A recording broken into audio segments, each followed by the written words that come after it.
فأنا ناصح لإخواني بالصدع بالحق تبيض وجوههم. السكوت في مسألة الحزبية يضرها، فاصدع بما تؤمر وأعرض عن المشركين.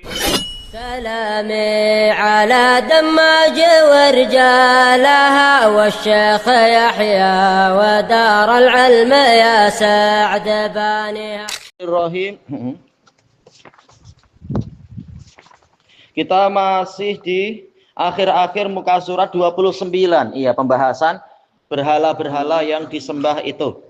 Qala Fadilatul Syekh Shalih Al-Fauzan hafizahullah, mana wa mana, ya Tuhan ketiganya mereka, fi makanin yaqa'u qariban min jabali Qudaid. Mana ini diletakkan di suatu tempat yang dekat dengan Gunung Qudaid, baina Makkah wal Madinah, di antara Makkah dan Madinah. Dia berupa apa? Ya berupa apa? Batu besar yang ditegakkan. Dipanggil Manah karena banyaknya darah yang ditumpahkan pada dia. Kalau Uzza ini ta'nis dari Al-Aziz. Nama Allah Al-Aziz yang maha perkasa. Patungnya berhala tadi apa itu? Pohon dan jinnya dipanggil Uzza. Untuk bentuk perempuan. Allat ini dari Al-Ilah, sesembahan. Dibuat mu'annas. Ini Al-Manah itu ta'nis dari apa? Al-Mannan. Nama Allah Al-Mannan yang maha memberi. Nah, berhala yang di situ malah dipanggil Al-Manah. Wa kanat li Khuza'ah. Itu berhalanya kabilah Khuza'ah. Wal Aus wal Khazraj. Kalau Khuza'ah ini yang dahulunya menguasai Makkah, menguasai Baitullah, yaitu Ka'bah dan sekelilingnya. Aus dan Khazraj ma'ruf, yaitu yang di Madinah. Wa kanu yuhrimuna min indiha bil hajj. Dahulunya mereka berihram, yaitu mulai talbiyahnya itu untuk berhaji di situ. Labbaik Allahumma hajjan. Kalau Nabi menyuruh, kalau dari Madinah berarti tempat ihramnya mana ya? Dipanggil apa? Dzulhulaifah. Iya. Wa ya'buduna min dunillah. Mereka menyembahnya bukannya menyembah Allah. Oh iya. Siapa yang ditugaskan oleh Nabi menghancurkan Manah ya?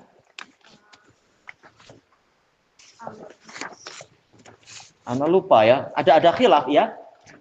Iya, sebagian mengatakan Ali. Cuma ana yang lupa apakah Amr bin As juga, karena ada beberapa khilaf, perselisihan ulama siapa yang disuruh menghancurkan Manah selain Ali.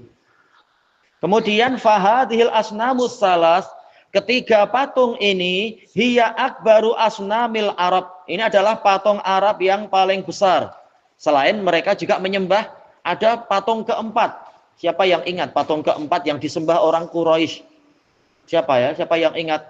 Ketika Abu Sufyan merasa menang di perang Uhud, dia bicara apa itu? Dia bilang apa? U'lu Hubal katanya. Tinggikan Hubal, agungkan Hubal. Hubal tak mampu apa-apa. Dia cuma batu.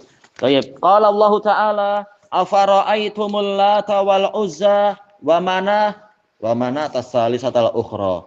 Maka kabarkan kepadaku oleh kalian tentang Lata, Uzza dan Manah, tiga Tuhan yang ketiga kalian itu. Hal aghnatkum, apakah dia berguna untuk kalian? Syai'an, sedikit pun. Aghnat yaitu berguna. Apakah dia berguna untuk kalian sedikit pun?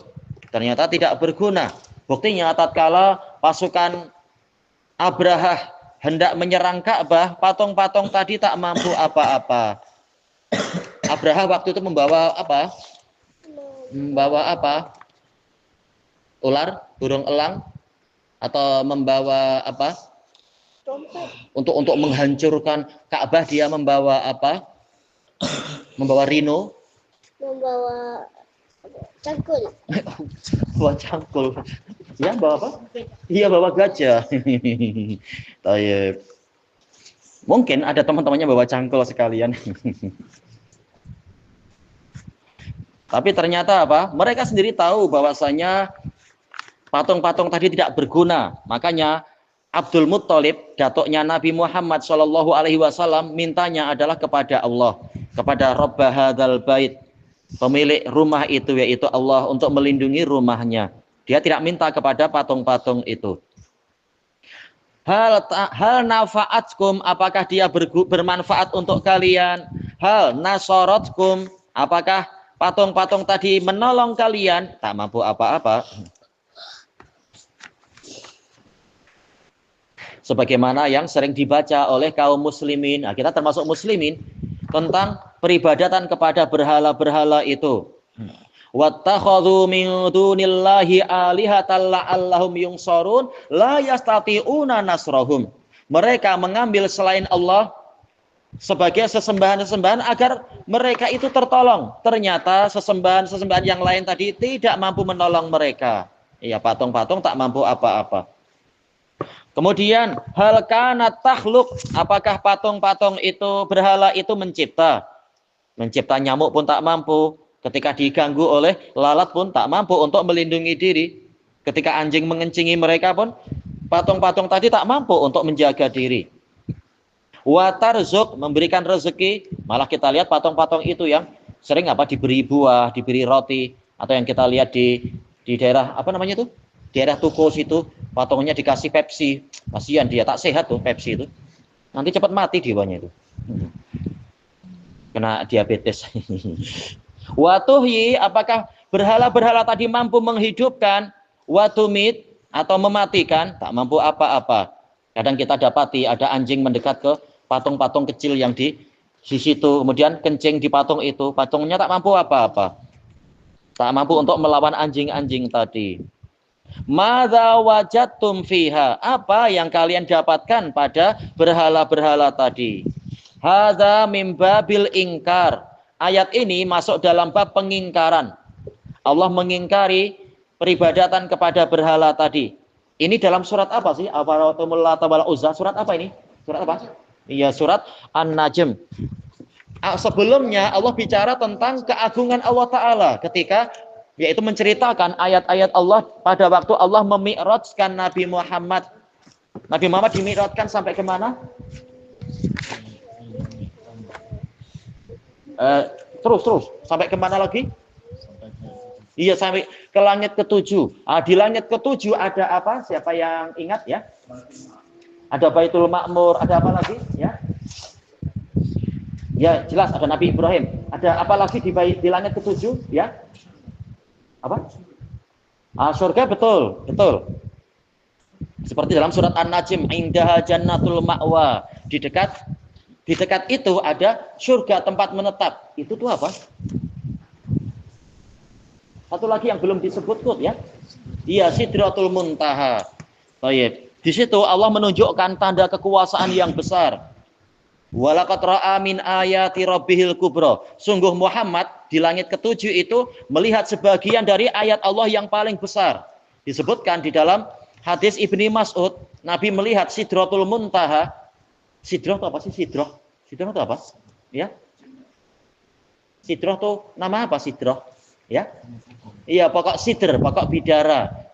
Yang Nabi mengatakan bahwasanya pokok bidaranya itu daunnya, siapa yang ingat daunnya seperti apa? Daunnya seperti apa? Ka'adhanil filah, seperti telinga gajah. Karena kalau kita lihat, sudah pernah nampak pohon bidara belum? Kecil-kecil daunnya itu. Tapi yang di langit ke-7 daunnya bagikan telinga gajah. Kemudian apa? Buahnya kakilali hajar, seperti tempayan-tempayan penduduk Hajar. Hajar kalau tak salah Bahrain. Tempayan kan besar-besar itu. Karena kalau kita lihat di Damas, Anda lihat kecil dia macam guli atau lebih kecil dari guli buahnya. Tapi kalau yang di sini buah bidara besar-besar, alhamdulillah ya, sedap macam epal hijau tuh. Mungkin apa sudah dikacuk, tapi yang di langit ke-7 itu Sidratul Muntaha besar-besar. Ketika datang perintah Allah terhadap pohon itu, langsung dia berubah dengan warna-warni yang Nabi tidak mampu untuk menyebutkannya, saking indahnya. Dan di atas pohon bidara tadi, bidara di Sidratul Muntaha, ada rafrafin khudr, yaitu ada permadani hijau.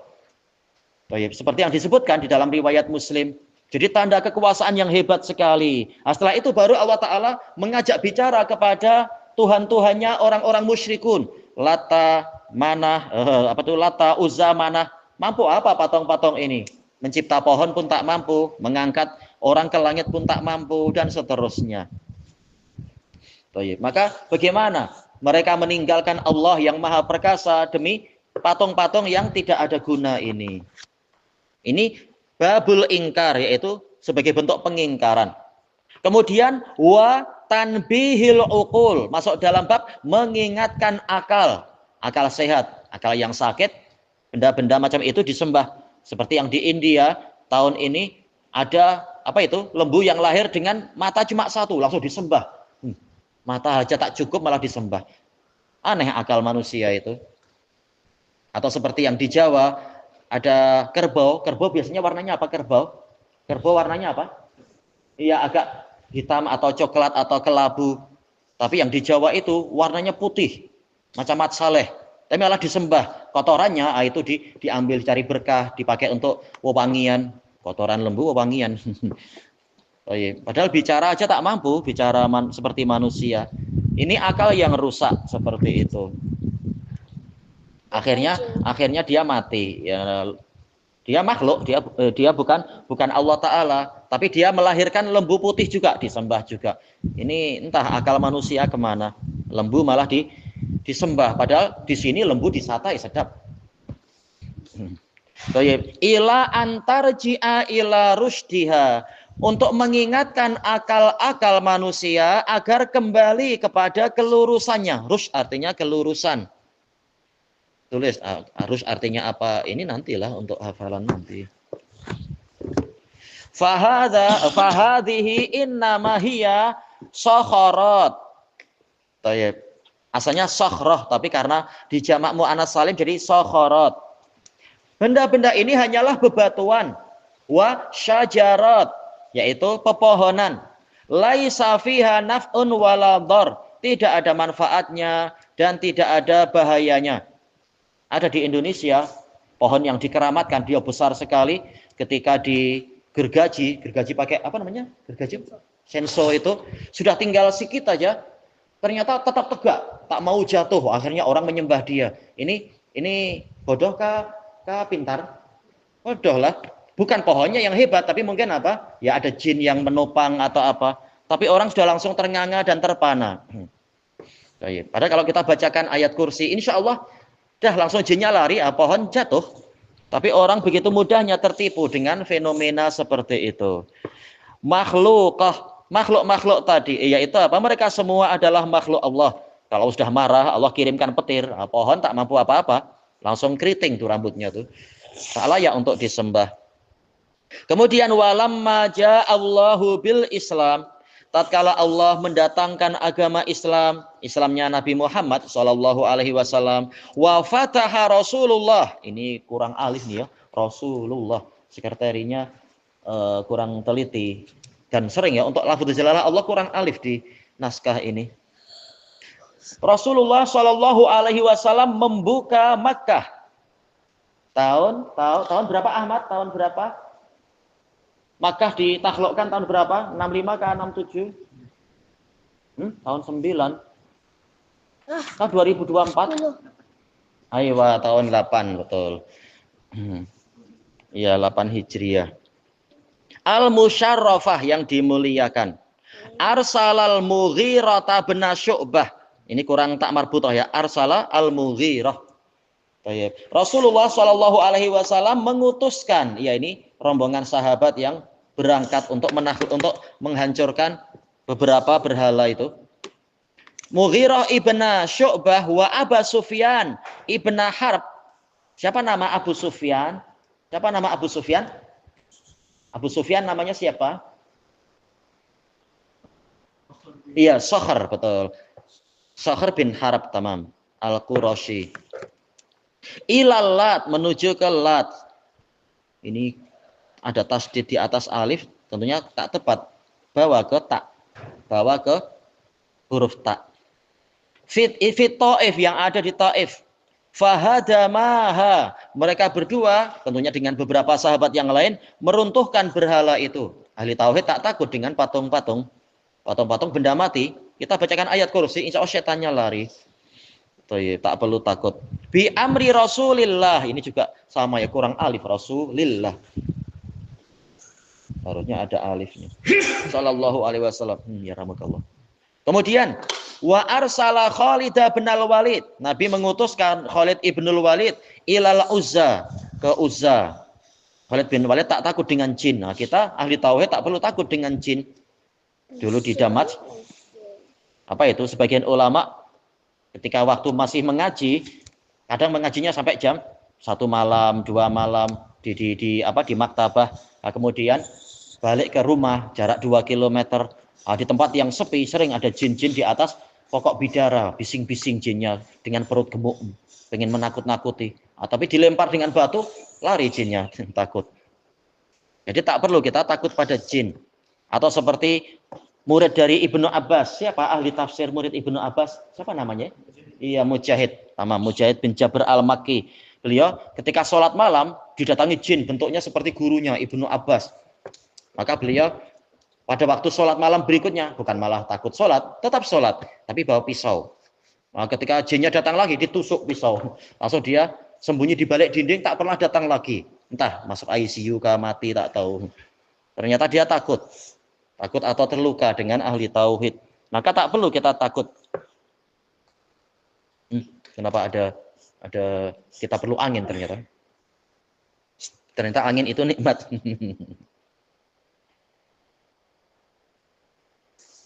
Kemudian fahadamaha, beliau meruntuhkan berhala Uzza, yaitu berupa mungkin apa yang dimaksudkan di sini, rumah itu, rumah di atas. Wa qata'al asjar, memotong pepohonannya, pohon samur atau sumur. Wa qatalal jinniyah, dan membunuh jin perempuan itu. Allati kanat fiha, yang ada di dalam rumah tadi.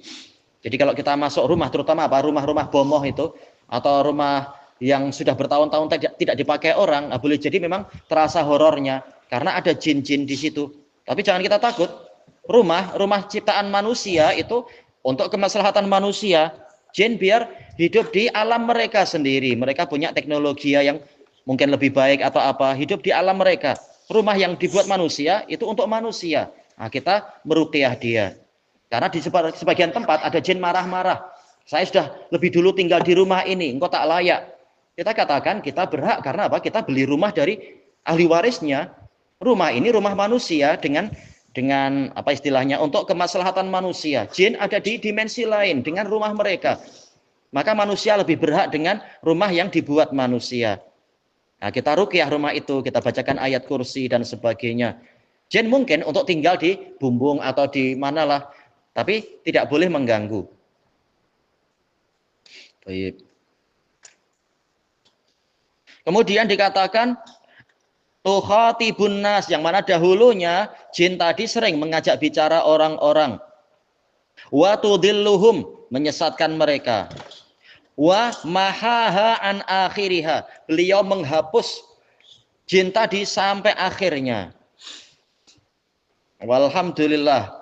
Kemudian yang ketiga, jayat beliau di sini merajihkan wa arsala Ali ya ibnu Abi Thalib ila Manah.